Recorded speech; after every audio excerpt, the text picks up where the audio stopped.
Chapter 5 Playing Fair. As soon as school let out, Lizzie and I took off for the woods. Dodger had said to meet him in our spot, which means the secret clearing in the forest that only Lizzie and I could see. It's called the Field of Dreams, and Dodger could magically transform it into any kind of place he wanted.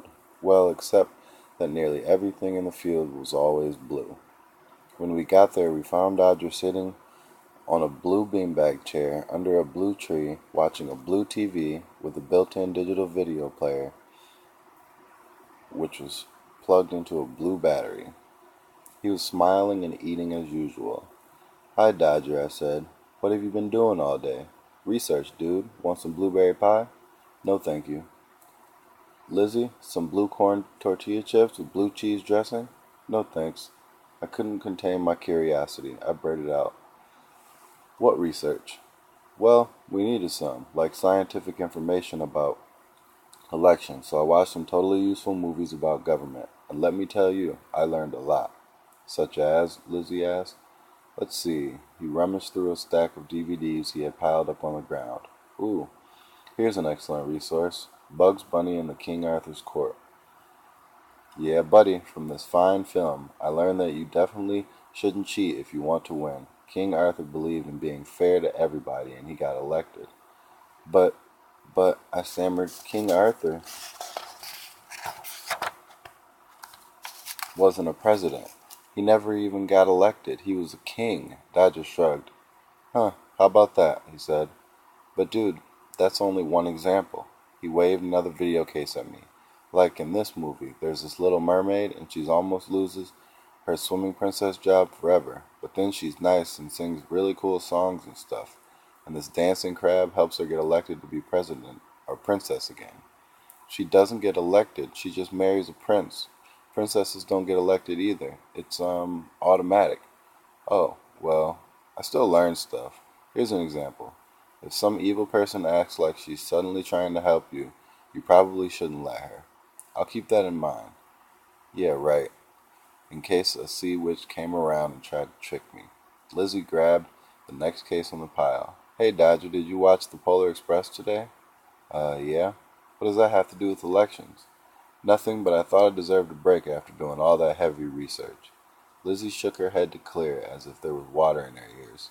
Dodger sometimes had that effect on my brain, too. "So," I said, "what's the next phase of our election plan?" Lizzie said, "It's time to examine our electoral demographics. Our electro-woozy what's-its?" Lizzie rolled her eyes. "Electoral demographics. Honestly, Willie, don't you ever look at the New York Times?" Not so much, no." "Is that like some special clock?"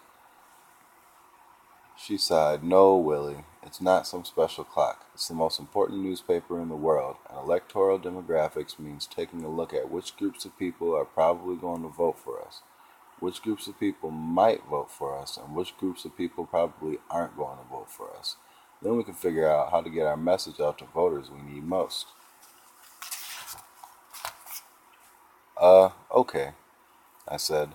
"Hey, Lizzie, why don't you make a nice chart of the projectoral demographics, and Dodger and I can take a little nap break."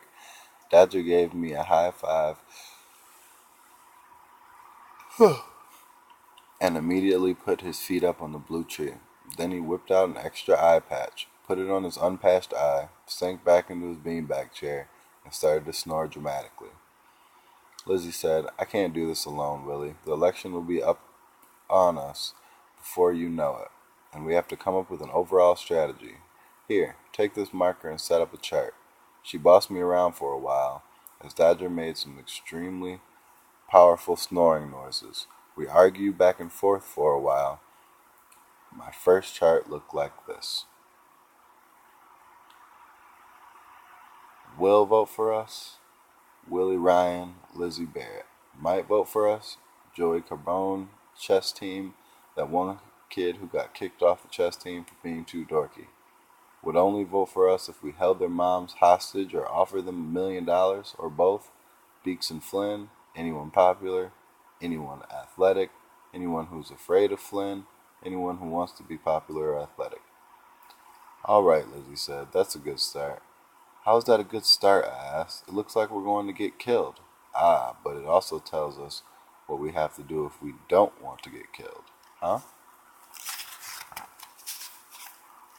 Willie, all we have to do is position you as the athletic, popular, and somewhat fearsome while retaining your core qualities of honesty and goodness. Oh, is that all? While we're at it, why don't we convince the whole school that I'm a world-class surfing champion, or a legendary movie stuntman, or that there's a whole series of best-selling books about me and my invisible friend? Very funny, Willie. Now can we get down to business? First, how are we going to make you seem athletic? Dodger pulled his spare eye patch up onto his forehead. Apparently he hadn't actually been sleeping. Lizzie, what do you mean make him seem athletic? You're talking about Willie Ryan, the kid who hit the game-tying double in the Fall Little League Championships. Remember? Yes, I do, but nobody else will. And even if they do, Bex will say, so what? It was just one little hit, and I'm James Beeks. Okay, I said, maybe we should get back to the athletic part later. How about the popular part? Lizzie just stared at me. Well, what about the fearsome part? Lizzie smiled grimly and cracked her knuckles. Don't worry, you can leave the fearsome part to me. I believed her. And the honesty and goodness? Dodger said. Dude, just be yourself. Just then, Lizzie snapped her fingers. I've got it, she exclaimed. Posters. Wow, posters. What a brilliant new idea. She looked at Dodger. Dodger, do you have a camera? Without even sitting up, Dodger reached into the huge pocket of his baggy orange shorts and pulled out the bottomless well of treats. Then he stuck his arm into the bag, groped around for a while, and yanked out a blue camera. He tossed the camera backward over his shoulder. Lizzie scrambled to catch it, but made a disgusted face when she did. Ugh, she said, wiping chocolate, powdered sugar, and what appeared to be a blue hairball off her hands onto the leg of her jeans. What? Dodger asked. She sighed. Nothing. I sidled over to Lizzie and checked out the camera. It was awesome. I don't know much about photography, but I could tell this thing was fancy. It had a huge zoom lens, a million buttons, and a big display window on the back. On the side, in large block letters, it said, Olympus. So we have a camera. Now what? I asked. Lizzie grabbed Dodger by the elbow and started whispering in his ear. He whispered something back, and then they put their heads together and totally ignored me while they figured out a whole photo campaign. I walked around the meadow, kicking a little blue rock and trying not to think of all the embarrassing things Dodger and Lizzie would probably make me do. When they called me back over, I couldn't believe it. They actually had some excellent ideas. For the first time, I started to believe I might even get more than 2 votes in the election. Lizzie grabbed the camera and Dodger pulled me behind a tree. What are you doing? I hissed. Dodger gave me his biggest, goofiest grin and said, Costume time. He waved his hand at me and suddenly I was wearing a beautiful baseball uniform. I stepped out from behind the tree. Lizzie started clicking away, then she pushed me behind the tree, and Dodger changed my wardrobe again. By the fourth set of pictures, I was seeing flashes of color everywhere I looked, and my cheeks hurt from smiling on cue. This candidate stuff was hard work. But soon we were done. Dodger and Lizzie sent me home and told me they had to go to the local copy shop to get the photos made into posters. Wait, I said, why don't you just make the posters magically? Dodger looked hurt. What do you think I am? He asked. A miracle worker? 2 hours later, I was doing homework in my room when my mom came to tell me that Lizzie was at the door. You sure are seeing a lot of that girl lately, she said with a smirk. Oh, my little boy is growing up so fast. But Willie, try to comb your hair before she sees you, okay?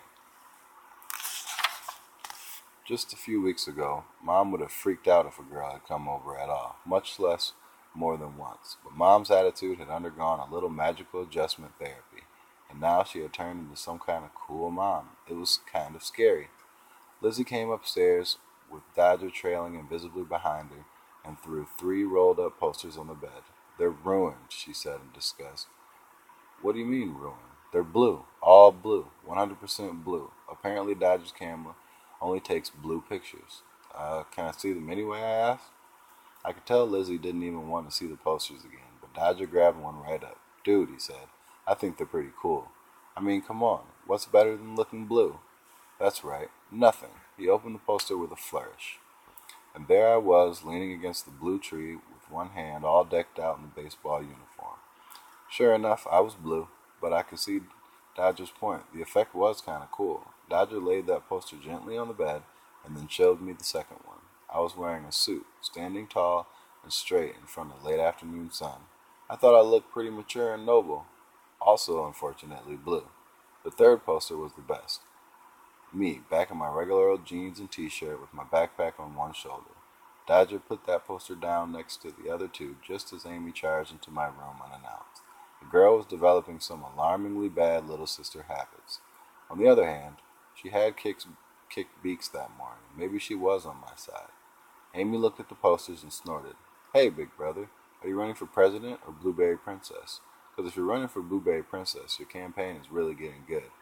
She bent over one of the pictures, snatched up yet another blue hair for her evidence collection, and walked out. All right, even if she had kicked beaks, she might not have been totally devoted to my campaign. Lizzie, Dodger, and I looked at one another.